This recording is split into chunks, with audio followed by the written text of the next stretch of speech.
আমি সুন্দরী নই, সাদামাটা, সাধারণ এতটাই যে কারো গল্পে নায়িকা হওয়া যায় না। আমি সুচিস্মিতা নই, বরং হাসলে আমাকে খারাপই লাগে। আমি সুবক্তা নই, মেপে কথা, পরিমিত আলাপ আমার দ্বারা হয় না। উল্টে প্রাণ খুলে কথা বলতেই ভালোবাসি। সবার সাথে হাসি মুখে কথা বলতেই শান্তি লাগে মনে। বিদ্যে বুদ্ধি বা বুদ্ধিমতী কোনোটাই আমার বিশেষণ নয়।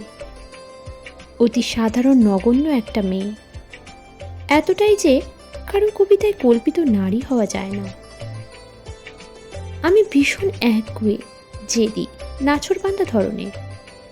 বারণ শুনি, কিন্তু অকারণে বারণ মানি না। অন্যায়ের সাথে আপোষ করতে পারি না কোনোদিন। কথায় কথায় চোখে জল আসে ঠিকই, কিন্তু সেটা অস্ত্র নয়, বরং আড়াল করি। আমি ভীষণ রকম ভঙ্গুর, কিন্তু টের পেতে দিই না, পাছে আঘাতকারীর অনুকম্পা হয়। আমি আদতে অচল আজকের দুনিয়ায়। সবাই যখন ভীষণভাবে আধুনিক, আমি তখন পুরনো দিনে বাঁচি। প্রাগৈতিহাসিক বলে ঠাট্টা করে অনেকে আড়ালে আমি জানি, তবু বদলাতে ইচ্ছে করে না। আধুনিকতার বিরোধী নই, তবে বিশ্বাস করি আধুনিকতা পোশাকে নয়, মনে হয়।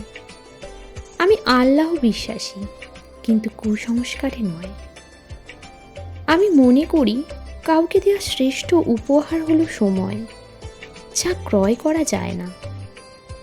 আমি প্রার্থনায় বিশ্বাসী, কিন্তু ভণ্ডামিতে নয়। লোক দেখানোর লৌকিকতা আমার আসে না। যেটুকু মন থেকে আসে সেটুকুই করি। আমি বদমেজাজি, কঠোর, এটা জেনেও পাল্টাতে পারি না নিজেকে। নিজের অসহায়তা যতটা না পীড়া দেয়, তার চেয়েও বেশি পীড়িত হই প্রিয়জনের অসহায় অবস্থায়। আমি এরকমই,